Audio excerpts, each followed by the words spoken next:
추수감사절이 지나고 12월이 시작되면 각 교회마다 그리고 도처에 대형 크리스마스 트리를 세우고 크리스마스 캐롤이 흘러나와 기쁨과 즐거움 그리고 감동이 술렁이는 무드가 조성이 됩니다.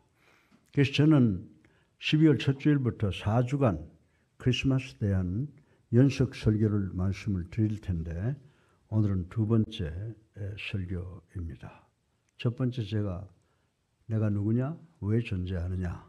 라고 하는 것하고 성탄과 연계시켜서 여러분에게 말씀을 드렸습니다. 그런데 오늘은 공의로운 해가 떠올라서 라고 하는 제목으로 말씀을 드리려고 합니다.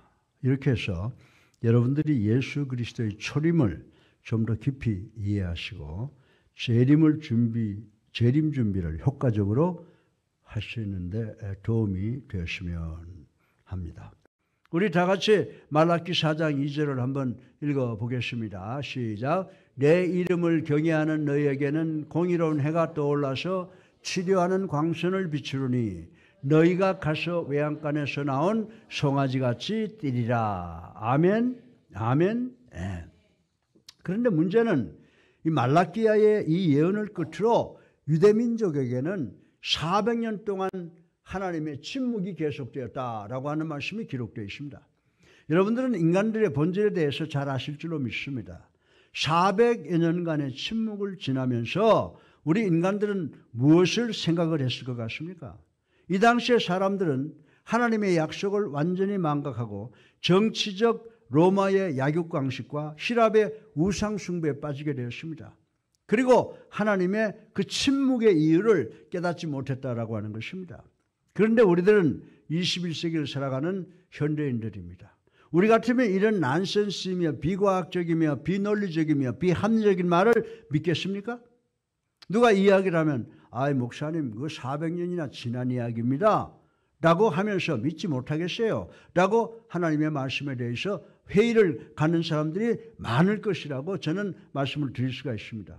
그래서 그 당시 대부분의 사람들은 메시아 예언에 대하여 까맣게 잊어먹어버렸다라고 하는 것입니다. 그리고 책은 덮여져 버렸습니다. 로마 사람들의 오랜 속박이 계속되고 헬라 문화의 우민화는 계속이 되었습니다. 그러므로 대부분의 유대인들은 자신들을 위한 이 세상의 모든 것은 다 끝났다고 포기하고 절망을 하고 있었다라고 하는 것입니다. 그래서 그들은 메시아가 온다고, 메시아가 있다고 웃긴다라고 코웃음을 친 사람들이 많이 있었다라고 하는 것입니다. 그리고 바리새파와 사두개 사람들은 로마 정부와 야합하여 온갖 기득권을 다 누리고 있었다라고 하는 것입니다.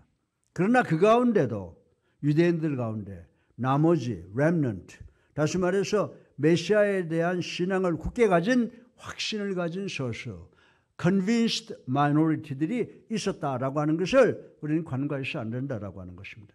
우리는 크리스마스 때 아기 예수님을 논합니다만은 우리는 아기 요한의 스토리부터 시작을 해야 됩니다. 왜냐하면 아기 요한의 스토리는 하나님의 성스러운 계획과 시간이 다하기 위해서 지극히 필연적인 과정이기 때문이라고 말씀을 드릴 수가 있습니다. 요한이 출생하고 8일이 된 후에 할례를 받으려 했습니다. 그래서 할례하기 위해서 누가 왔어요? 랍비가 왔습니다. 그리고 아기의 이름을 짓겠다라고 말을 합니다. 그리고 엘리사벳, 하나님의 언약이요, 너는 이 아기의 이름을 뭐라고 짓겠느냐라고 동의를 구했습니다. 그때 엘리사벳이 요한이요 라고 답변을 했습니다. 그래서 랍비와 주변 사람들은 깜짝 놀랐습니다.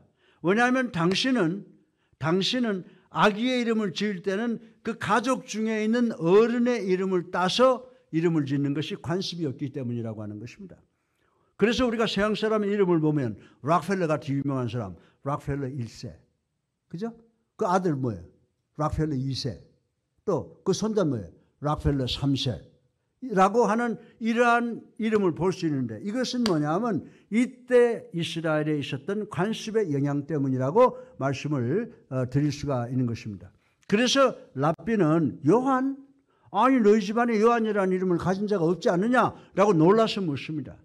그럼에도 불구하고 엘리사벳은 아니요, 우리는 요한이라고 이름을 짓겠습니다라고 고집을 합니다. 그 말을 들으면서 라삐와 주변 사람들은 내가 나이가 너무 들어서 늙어서 출산하느라 머리가 좀 이상해졌나 보다.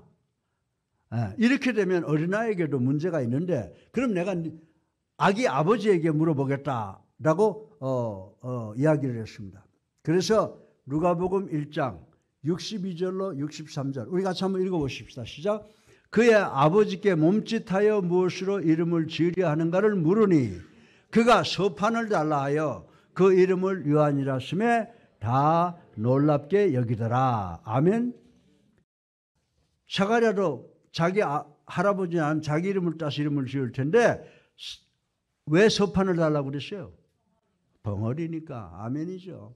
사가랴는 그 아기의 이름을 요한이라 하겠다 말하지 않고 요한이라 쓰메라고 말씀했습니다. 왜 그렇습니까? 하나님께서 가브리엘 천사를 보내어 내게 아들을 주겠다고 할 때 사가랴는 자기와 자기의 아내가 늙어 아기를 가질 수 없다고 반론을 제기했던 겁니다. 그때 가브리엘이 뭐라고 말합니까? 그때 가브리엘 천사가 내가 말한 것이 입증된 날까지 내가 벙어리가 되리라 라고 했다고 하는 것입니다. 그리고 처음 그 아기의 잉태 소식을 들을 때 그 아들의 이름은 이미 요한이라고 하나님이 지어주셨기 때문인 줄로 믿으시기 바랍니다. 그럼 요한이라고 하는 이름의 의미는 무엇입니까? 요한은 The grace of God, 하나님의 은혜라는 의미를 갖고 있다라고 하는 것입니다. 신약 성경에는 은혜를 카리스라고 하는데 이 단어는 대단한 단어입니다. 은혜라는 단어의 정의가 무엇입니까? 은혜는 여러분과 우리가 꼭 필요한 것인데 우리 모두는 그것을 받을 자격이 없다는 것입니다. 그런데 하나님께서 은혜라는 단어를 선택해서 의미를 더하게 하시고 연장시켜 주셨다는 사실을 우리는 여기서 이해해야 됩니다. 하나님께서는 은혜라 함은 단순히 너희들이 필요한 것인데 받을 자격이 없는 것을 말하는 것이 아니다. 하나님은 그 말, 너희들이 은혜를 받을 자격이 없는 것이 아니다. 너희가 회개하고 돌아오면 은혜를 받을 수 있다라고 하는 의미로 요한을 우리에게 보내주신 줄로 믿으시기를 주님의 이름으로 축원합니다. 하나님께서는 요한을 보내주심으로 너희는 은혜를 받을 자격이 있다는 것을 선포하시는 것이라고 하는 귀한 뜻을 우리 모두가 깨달아야 된다라고 하는 것입니다. 이 아기의 하나님은 하나님의 은혜 요한이었습니다. 그들은 대단히 놀랐다고 성경은 기록을 하고 있습니다. 이 말씀에 오면 아기 요한의 탄생과 이름을 짓는 과정을 통해서 사가랴의 가족들은 첫 번째로 찬송, 즉 기뻐했다고 그랬습니다. 그러나 그들은 놀랐다고 그랬습니다. 또한 두려워했다고 했습니다. 초자연적 능력이 가까이 접근하는 것입니다. 만약에 21세기를 살고 있는 우리에게 하나님께서 거룩하게 기묘하게 그리고 놀랍게 이곳으로 가까이 오시면 우리도 하나님의 임재 속에서 기뻐하고 놀라게 될 것이라고 저는 말씀을 드릴 수가 있습니다. 그리고 우리가 우리 주변에 하나님께서 임재하심을 깨닫게 되면 우리도 두려워할 것이라고 저는 말씀을 드리고 싶은 것입니다. 바로 이 현상이 오늘 본문에 일어나고 있는 것입니다. 누가복음 1장 66절 안 올려나요? 예. 누가복음 1장 66절에 보면 이런 말씀이 있어요. 이 아이가 장차 어찌 될까 하니 이는 주의 손이 그와 함께 하심이라. 하나님께서 요한과 함께 하시겠다는 말씀이에요. 그러니까 우리가 요한을 알지 못하고는 예수님을 바로 알 수가 없다는 것입니다. 그러나 요한의 아버지 사가랴 외에는 아무도 이 사실을 몰랐다라고 하는 것입니다. 이 사가랴가 한 말이 뭐냐 하면 나는 안다 라고 하는 말로 9개월 동안의 침묵을 깨뜨렸다라고 하는 것입니다. 그리고 처음으로 하나님께 4가지의 찬송을 통하여 하나님께 감사드렸다고 하는 거예요. 그럼 오늘 본문으로 내가 이 4가지의 감사의 말씀을 드리고 오늘 설교를 모두 마치겠습니다. 첫 번째로 설교 본론의 첫째는 사가랴는 자기의 아들 요한의 출생을 통해서 주신 주님의 구속의 은혜를 감사했다는 거예요. 아멘. 감사 뭘 했다고요? 아들을 통해서 이 유대민족에게 구속의 은혜를 준 것에 대해서 감사했다. 우리 다 같이 누가복음 1장 68절로 69절 읽어보겠습니다. 시작. 찬송하리로다 주 이스라엘의 하나님이여 그 백성을 돌보사 속량하시며 우리를 위하여 구원의 뿔을 그 종 다윗의 집에 일으키셨으니. 아멘. 사가랴의 찬가는 사가랴가 천사의 예언에 대한 불신앙으로 잠시 벙어리가 되었다는 이야기 우리 잘 알고 있습니다. 그 요한의 출생으로 인해 징계에 풀려나서 다른 말을 하기에 앞서 자신의 아들이 메시아의 선구자가 되는 사실을 찬양했다라고 하는 것입니다. 그러나 사가랴는 자신의 가정에 베푼 은혜보다 이스라엘 백성을 속량하시려는 하나님의 구속의 은혜를 먼저 찬송했다는 의미에서 큰 의미가 있다고 말씀을 드릴 수가 있습니다. 그러나 사가랴는 첫째, 자기의 아들 요한의 출생을 통해서 나는 하나님께서 우리 모두에게 구세주를 보내신 놀라운 은혜를 감사드립니다. 자기 집에 요한을 주셨다는 게 아니고 요한을 통해서 전 세계 민족들이 구원받는 것에 대해서 하나님께 감사했다고 하는 요한의 큰 마음을 우리는 깨달아야 되는 줄로 믿으시기를 주님의 이름으로 축원합니다. 사랑하는 성도 여러분, 우리가 이 세상을 살면서 기쁘게 찬송할 일이 많은 줄 압니다. 사가랴와 엘리사벳처럼 하나님의 은혜로 기적적으로 아기를 수태한다든지, 큰 병에서 낫는다든지, 직장에서 승진승급을 한다든지, 인류대학에 합격했다든지, 좋은 직장에 취직을 하면, 그리고 올림픽에 나가서 금메달을 땄다고 하면 하나님께 감사할 찬송의 이유가 우리에게 너무나 많다는 것입니다. 그러나 이러한 이유의 찬송은 영원한 것이 못 된다는 것을 우리는 알아야 됩니다. 일시적인 것입니다.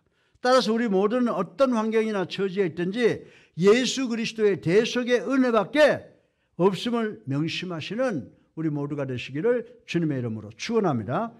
사가랴가 드린 두 번째 찬양은 우리 주님의 구원의 능력임을 생각을 해볼 수가 있습니다. 우리 다 같이 누가복음 1장 70절을 읽어보겠습니다. 시작. 이것은 주께서 예로부터 거룩한 선지자의 입으로 말씀하신 바와 같이. 아멘. 이 말씀의 의미는 선지자들 이사야, 에스겔, 미가, 말라기를 통해서 언젠가는 모르지만 메시아가 강림하실 것을 예언한 것이 자기 세대에 와서 이루어진 것을 감사한다라고 노래한 것이라고 하는 것입니다. 우리 71절부터 75절을 한번 읽어보겠습니다. 시작. 우리 원수에게서와 우리를 미워하는 모든 자의 손에서 구원하시는 여기시며 그 거룩한 언약을 기억하셨으니 곧 우리 조상 아브라함에게 하신 맹세라. 우리가 원수의 손에서 건지심을 받고 종신토록 주의 앞에서 성결과 의로 두려움 없이 섬기게 하라 하셨도다. 아멘. 예. 사가랴는 우리를 원수의 손에서 구원하시겠다고 선지자들과 조상을 통해서 그 약속하심, 그것이 이루어진 것을 감사하다라고 지금 고백을 하고 있는 것입니다. 이는 사가랴가 하나님께서 구원의 능력을 다윗의 가문에서 일으킨 것을 찬송하는 내용으로 기록이 되어 있습니다. 사가랴는 당신은 하나님 당신 우리에게 자유를 주셨습니다 라고 감사하는 겁니다. 이 세상의 모든 인간은 자유를 원합니다. 그러나 여러분이 여러분의 죄를 인정하고 여러분의 죄를 회개하지 않으면 자유를 얻는다는 것은 불가능하다는 사실을 깨달아야 된다라고 하는 것입니다. 여러분은 자유를 알 수가 없습니다. 나는 자유인이 되고 싶다, 나는 내가 되고 싶다라고 외칩니다. 그러나 진정한 자유는 우리가 우리 안에 있는 죄를 해결할 때만 가능하다라고 하는 것입니다. 사가랴는 무엇으로부터 자유를 말하고 있습니까? 사탄의 권세로부터의 자유를 이야기하고 있다라고 하는 것입니다. 그러면 여러분은 무엇을 위하여 자유되기를 원합니까? 순종입니다. 주님을 섬기는 것을 말합니다. 그러나 여러분이 회개하지 아니하면 순종할 수가 없다는 것입니다. 그리고 하나님의 완벽한 구원의 반열에 들어갈 수가 없다는 것입니다. 그래서 요한의 메시지는 처음에 너희 죄로부터 회개하라. 그리고 하나님께로 돌아와라. 이렇게 말씀하고 있습니다. 이 용어가 바로 크리스마스의 시작이라고 성경은 이야기를 해주고 있습니다. 회개입니다. 회개는 여러분의 죄를 용서받고 하나님께 순종하여 여러분의 삶을 하나님과 바로 맺는 관계의 비기닝, 시작이라고 하는 것을 우리는 깨달아야 되는 줄로 믿으시기 바랍니다. 우리 교회는 하나님께 접근할 때 전전능하신 하나님을 가장 먼저 찬양, 경배하자고 권면하고 있습니다. 그 다음은 회개라고 제가 먼저 하나님을 찬양하고 두 번째 회개하자고 권면합니다. 왜냐하면 우리가 회개하지 않고 마음의 죄를 가진 채 기도하면 우리 마음의 죄는 우리의 기도가 하나님께 상달되지 못하도록 막고 있기 때문이라고 말씀을 드립니다. 그 다음은 감사입니다. 그 감사는 우리의 일상생활의 감사가 아니라 주님의 갈보리 언덕 십자가의 은혜를 감사하자는 것입니다. 십자가의 은혜로 우리의 죄가 용서받고 구원받아 하나님의 자녀가 되었기 때문인 줄로 믿으시기 바랍니다. 마지막으로 탄원이에요. 이 탄원은 아랜다는 것입니다. 그래서 우리의 모든 감사와 우리의 모든 필요를 다 이루어지게 해달라고 기도하는 것을 가리키는 것입니다. 75절에서 사가랴는 하나님이 구원하신 성도를 평생도록 주 앞에서 성결과 의로 두려움이 섬기게 하심에 대하여 감사를 드립니다. 나는 주님께서 우리를 구원하시겠다고, 우리를 자유케 하시겠다고 약속을 하셨고 그 약속에 신실한 것을 감사드립니다라고 지금 노래하고 있는 것입니다. 76절 중반절에 보면 주 앞에 앞서가서 그 길을 준비하여라고 했습니다. 이 말씀의 의미는 세례 요한은 주님의 앞서 이 땅에 초림하신 예수 그리스도를 그 당시 사람들, 앞으로 올 사람들에게 알리는 일을 하였다는 것입니다. 그러나 21세기를 살아가는 하나님의 자녀된 우리 성도는 이미 십자가의 대속의 임무를 완수하시고 3일 동안 무덤에 장사되셨다가 부활 승천하시고 장차 심판의 주님으로 재림하실 주님의 증인된 사명을 지녔다는 것을 우리는 깨달아야 되는 줄로 믿으시기를 주님의 이름으로 축원합니다. 무슨 말씀인지 아시겠어요? 네. 세례 요한이 하나님의 아들이신 우리 주님께서 이 땅에 성육신하셔서 우리 모든 인간의 죄를 대속하기 위해서 십자가의 대속의 은혜에 죽음을 위한 초림, 첫 번째 성탄의 사역의 준비를 알리는 전령으로 대단한 사역을 했다고 지금 성경에서 이야기를 하고 있는 것입니다. 그렇다면 21세기를 살아가는 우리 성도들은 주님의 구원 사역에 완결을 협조하고 다시 오실 재림 예수님을 전하는 사명이 바로 우리들의 사명이라는 것을 인식하시기를 주님의 이름으로 축원합니다. 성도된 우리들의 사명은 예수 그리스도의 십자가의 은혜와 부활 승천과 재림을 전함으로 하나님의 구원의 계획, The Plan of Salvation, 하나님의 구원의 계획 전체를 역사의 끝날까지 예수 그리스도께서 재림하셔서 우리에게 오실 때까지 그 사건을 전하는 사명이 우리에게 있다는 사실을 성경이 우리에게 주고 있다는 것을 믿는 우리 모두가 되기를 주님의 이름으로 축원합니다. 세 번째로 사가랴는 자기의 아들 요한이 예수님의 영광의 길을 예비하는 자가 된 것을 찬양했음을 생각을 해보겠습니다. 지금 구약 성경에서 그리스도의 오심, 다른 선지자들은 미래를 보라, 그분께서 오실 것이다 라고 하는 알리는 사명을 다했습니다. 그러나 요한은 그분께서 오셨다라고 지금 선포하는 겁니다. 요한은 예수님의 길을 예비하러 오신 분이시다 라고 하는 것입니다. 우리 다 같이 78절 하반절부터 79절을 읽어 보겠습니다. 시작. 이로써 덧는 해가 위로부터 우리에게 임하여 어둠과 죽음의 그늘에 앉은 자에게 비치고 우리 발을 평강의 길로 인도하시리로다. 아멘. 예. 사랑하는 성도 여러분, 78절의 사가랴의 말대로 주님의 영광이 돋는 해같이 비추려면 요한의 그 사명의 등불은 꺼져야 된다라고 하는 거예요. 이해하십니까? 무슨 말씀인지?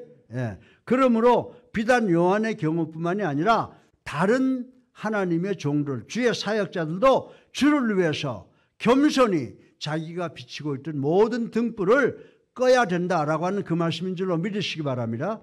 오직 주님의 은혜와 주님의 영광이 온전히 빛나게 하기 위해서는 그 주변에 그의 오심을 알리는 등불 같은 건 다 꺼져야 된다는 거예요. 믿으시면 아멘 하세요. 네. 넷째로 마지막으로 사가랴는 해같이 위로부터 떠서 우리에게 임함을 감사한다라고 했음을 기억할 수가 있습니다. 여러분 말라기 4장 2절에 뭐라고 그랬어요? 공의로운 해가 떠올라서 라는 말씀을 꼭 기억하셔야 됩니다. 그런데 오늘 본문에서 사가랴 선지자가 뜨는 해를 노래하고 있는 것을 볼 수가 있습니다. 여기서 뜨는 해는 누구를 가리키냐? 바로 예수님을 가리키는 줄로 믿으시기 바랍니다. 여러분들 새벽 등산 해본 적 있습니까? 새벽에 산을 오릅니다. 그때 만물이 고요합니다. 그러나 해가 뜸과 동시에 여기저기에서 아름다운 새들이 노래하기 시작을 하고 토끼가 뜨기 시작을 합니다. 동물들이 비로소 움직이기 시작을 합니다. 해가 뜨기 시작을 합니다. 이것이 바로 생명이라고 하는 것입니다. 이제 우리 예수 그리스도께서 뜨는 해이심을 우리는 압니다. 예수님은 빛이십니다. 예수님은 여러분과 나를 포함한 우리의 생명인 줄로 믿으시기를 주님의 이름으로 축원합니다. 여러분은 빛 대신 예수님 앞에서 진짜 예수님 만나면요, 숨도 제대로 쉴 수가 없을 것입니다. 그런데 피할 길도 없습니다. 햇빛은 모든 것을 변하게 합니다. 모든 것에 색깔을 입힙니다. 사가랴는 난 하나님께서 우리에게 하신 모든 약속을 지키는 구세주를 주신 것을 감사하노라. 그리고 나는 내 아들 하나님의 은혜 요한이 그 메시아의 길을 예비하는 영광을 얻게 된 것을 감사하노라. 그러나 나는 뜨는 태양 예수 그리스도이신 생명의 메시아의 오심을 더 감사한다. 이렇게 지금 노래하고 있는 것입니다. 여러분들 현대무용에 보면요, 마사 그레임이라고 하는 유명한 사람이 있습니다. 그런데 이분이 The Light, 빛이라고 하는 무용을 안무했는데 그분이 한국에 와서 저와 같이 차를 한잔 마시면서 이야기를 하면서 안무했던 배경을 이야기해요.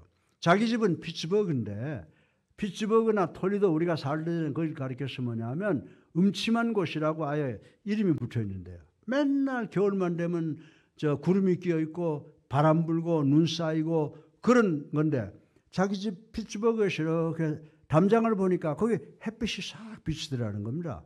하루에 한 번씩은 햇빛이 비치는데 한 달 지나고 나니까 눈이 녹으면서 거기서 풀이 하나 솟아나면서 아름다운 꽃이 피더라는 겁니다. 그래서 빛이 생명이구나 라고 해서 그 라이트라고 하는 빛이라고 하는 제목으로 생명을 안무한 그런 무용을 감동적으로 제가 본 적이 있고 그걸 갖다가 정말 예수 그리스도로 볼 수 있는 그분의 대단한 신앙을 제가 지금까지도 존경을 하고 있습니다. 사랑하는 성도 여러분, 그렇습니다. 예수님만이 우리에게 기쁨을 줄 수 있는 빛이신 줄로 믿으시기 바랍니다. 예수님만이 소망의 빛인 줄로 믿으시기 바랍니다. 그러나 예수님은 결국 이 세상에 모든 생명을 살리는 생명의 빛인 것을 믿는 우리가 되시기를 주님의 이름으로 축원합니다. 세례 요한은 그 광야 변두리에 있는 베들레헴이라는 마을에서 성장을 했습니다. 그리고 사해가 가까운 광야에서 학업과 수업을 받았습니다. 어린 요한이 이제는 베들레헴의 예수 그리스도의 성업을 위해서 사역을 시작합니다. 어둠을 밝히실 빛 대신 예수님, 기쁨의 빛, 소망의 빛, 그리고 생명의 빛 대신 예수님의 탄생을 위한 크리스마스를 알리기 위해서 세례 요한이 먼저 와서 예수님 오시는 길을 예비하셨음을 명심하시고 우리가 예수를 알기 원할 때는 꼭 요한을 중요하게 여길 수 있는 우리 모두가 되시기를 주님의 이름으로 축원합니다. 결론입니다. 사도 바울은 고린도후서 4장 12절에서 말하기를 그런즉 사망은 우리 안에서 역사하고 생명은 너희 안에서 역사하느니라. 아멘. 예. 이 말씀의 의미 뭐냐면요, 성도들이 예수 그리스도의 고난에 참여하는 희생이 있어야만 그리스도의 생명이 나타날 수 있다는 것입니다. 아멘. 최후 승리에 대한 확신은 성도들로 고난도 능히 감내할 수 있는 동기가 된다고 바울은 우리에게 권면을 하고 있는 아주 유명한 말씀입니다. 사랑하는 성도 여러분, 여러분이 어떤 직분을 맡았던 세례 요한처럼 주님의 영광을 위한 최후의 승리를 확신하시기를 주님의 이름으로 축원합니다. 고난이나 생명의 위협도 결코 우리를 흔들게 할 수 없다는 겁니다. 절망하게 할 수 없다고 지금 가르쳐주고 있는 것입니다. 그리스도를 위한 희생은 그리스도를 위해 희생하는 성도에게는 그리스도의 사랑이 빛나게 된다는 것을 믿으시기 바랍니다. 그래서 그 그리스도의 사랑으로 교회를 평안케 만드는 줄로 믿으시기 바랍니다. 이것이 곧 그리스도의 생명이 우리 교회를 통해서 나타난다고 지금 성경은 이야기를 해주고 있습니다. 우리가 크리스마스를 진정으로 즐기기 위해서는 세례 요한의 사역을 먼저 깨달아야 한다라고 하는 것입니다. 요한은 주님이 태양이라면 자기는 잠시 켜놓은 등불로 여겼다고 하는 것입니다. 아침에 태양이 떠오르면 밤새도록 켜뒀던 모든 등불은 다 끄기 마련이라고 하는 것 우리 상식적으로 알고 있습니다. 그리고 우리 모두는 요한이 예비해 놓은 그 길을 통하여 예수님 앞에 나와야만 이 어둠과 죽음의 길에서 벗어나 기쁨의 빛과 소망의 빛과 그리고 평강의 빛 가운데서 참 생명의 빛으로 인도된다는 사실을 확실하게 깨닫는 우리 모두가 되시기를 주님의 이름으로 축원합니다.